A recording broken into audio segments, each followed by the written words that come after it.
transition was the hardest thing I could ever imagine doing. In terms of my athletic performance, it's been really groundbreaking. And I know so many other LGBT athletes who said the same thing, that, you know, not living in denial, being a true authentic self is really the key to unlocking a lot of your performance.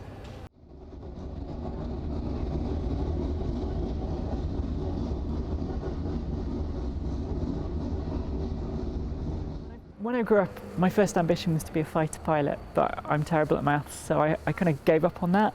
And I think that really evolved into my love of speed and exhilaration, and that really evolved into my passion for racing. I first realised I was trans when I was about 6 or 7 years old. It's really hard to put my finger on it. I mean, back then, trans people weren't part of day-to-day life. We weren't in the media. It was very much a kind of unknown sort of thing, really. So it even took me quite a long time just to understand what it is to be trans, you know, to realise that some people can be born one gender, feel that they identify as the opposing gender, and actually do something physically about that. Charlie Martin always knew she didn't identify as a male, despite it being her assigned sex. The stereotypes of what women should be halted her from making the transition. I didn't start transitioning till I was 30 years old, so it's 22 years. Yeah, of living in denial. It's pretty tough, really. I always felt that the things that I was into were stereotypically male things, like motorsport and racing cars, and I just didn't really feel like I was going to fit into society as a woman. I didn't think I'd be accepted, and this just caused me a lot of confusion about actually fundamentally the person I want to be and the person that I am. And mentally speaking, when I started transition, I didn't look the way that I look now, so I didn't pass. Every time I go into a shop, every time I talk to somebody on the phone, every time I go to buy clothes, I can feel people looking at me and people judging me and thinking, you know, is that person trans, are they whatever. Living with that day to day and living with that stigma is really difficult, and you know, it can be really psychologically damaging. Charlie is racing in the 2019 Michelin Le Mans Cup. The series is made up of 6 races. Charlie's performance is crucial to help her gain sponsors and recognition, helping her move a step closer to her dream of becoming the first transgender competitor in the Le Mans 24-hour Cup. We started well. We had a 4th place finish, our first race together in the championship, so it was a great achievement. And coming here, you really want to build on that success. To begin the race weekend, each team tests out the track by going on a practice lap. Being behind the wheel of this car, it's very intense, it's very loud, it's quite physical.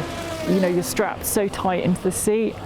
You have like things to either side of your head, so it feels quite claustrophobic, but you just get so focused on what's in front of you that all that kind of melts away.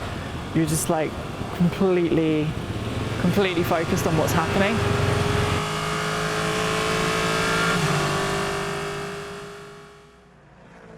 Just 8 laps into the practice round, Charlie crashed the car. This is a setback for both the team and Charlie's confidence. I'm really angry and upset with myself, if I'm honest, because you know, it's the team.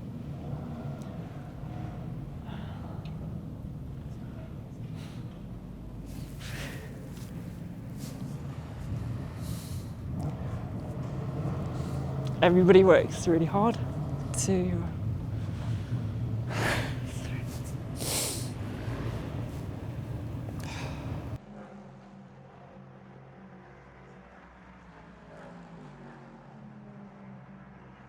I went out first, and about 8 laps in, everything was going well. I was building my speed up well, and unfortunately I just ran a bit too wide on one of the curbs at Lesmo 2, and it spun me back into the barrier, so it's done quite a bit of damage to the car, unfortunately, which is really frustrating for my part. It's an amazing thing to be doing, but it comes with a lot of pressure. I guess I just need to do a bit of a system reset.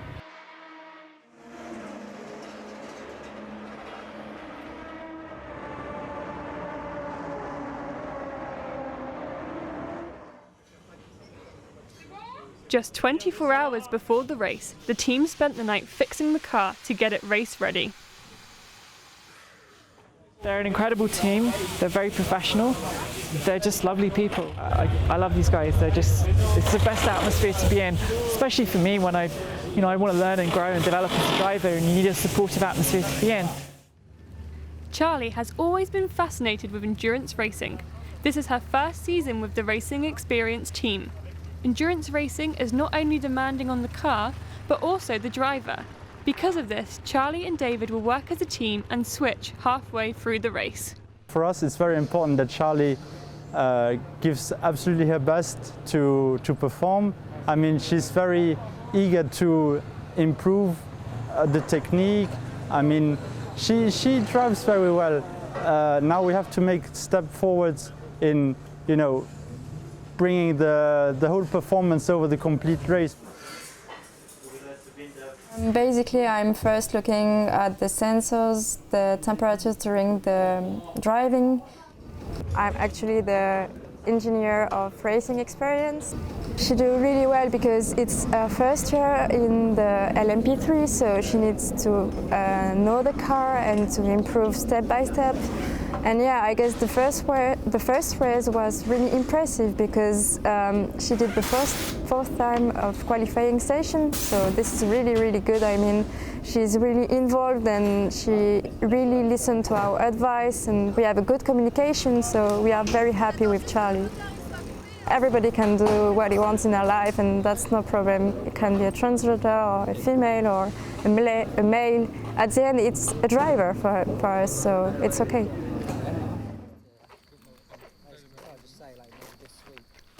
Now the team does a track walk to visualise how Charlie will have to react to each corner and to plan strategies for the best performance.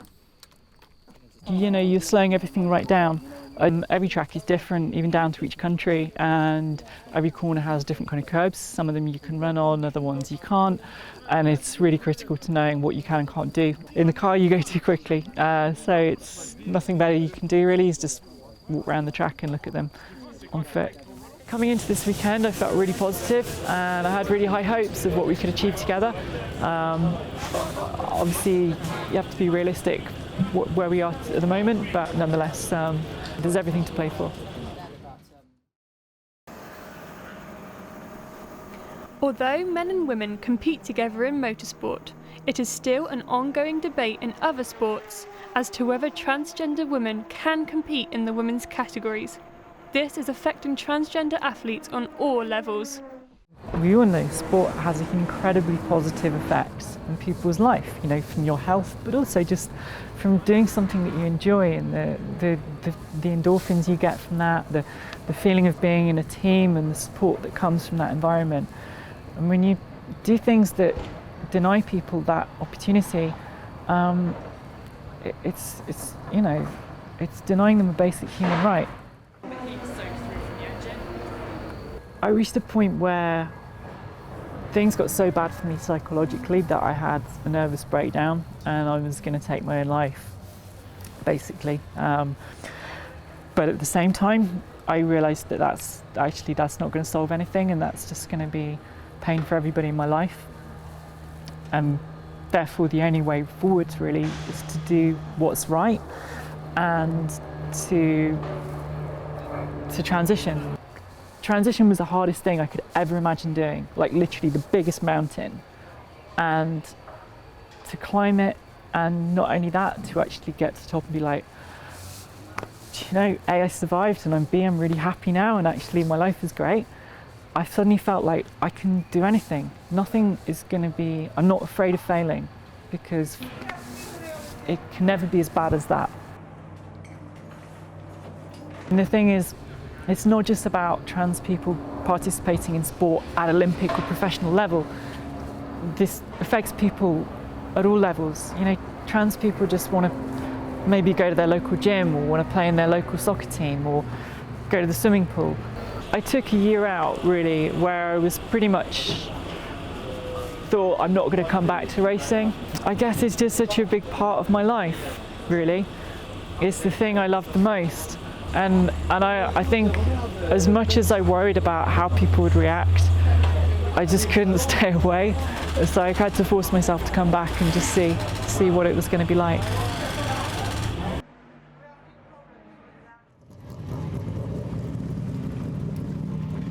To determine where each team will start at the beginning of the race, they all compete in a qualifying round.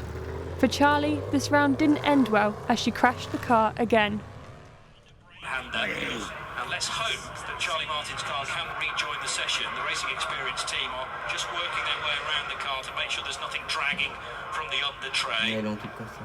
That's not ideal for a qualifying session, the damage done to the front splitter, but I think might be potentially okay to throw that car back out into the session. Might be. But I braked in exactly the same place the way I was doing. It's just shit luck.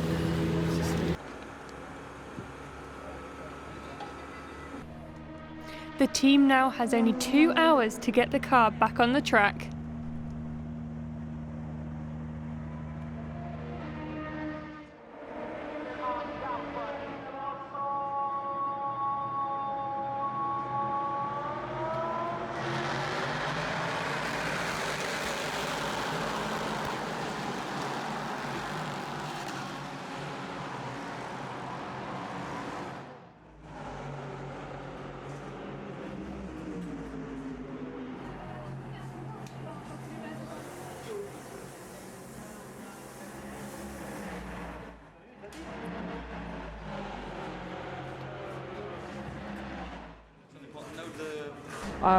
Really unfortunate because I handed over to David, and I think literally on his second lap he had a mechanical failure and had to retire the car at the side of the road.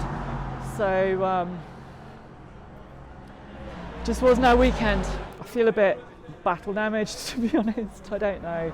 I mean, there's some pluses to take from it. Obviously, I'm really happy with how I drove today in the session. I think that was a really good thing for me to take away. One positive. Obviously, it's just been a very difficult weekend. You know, it's been an absolute roller coaster of emotions, of being at the lowest low, having some good highs, but I think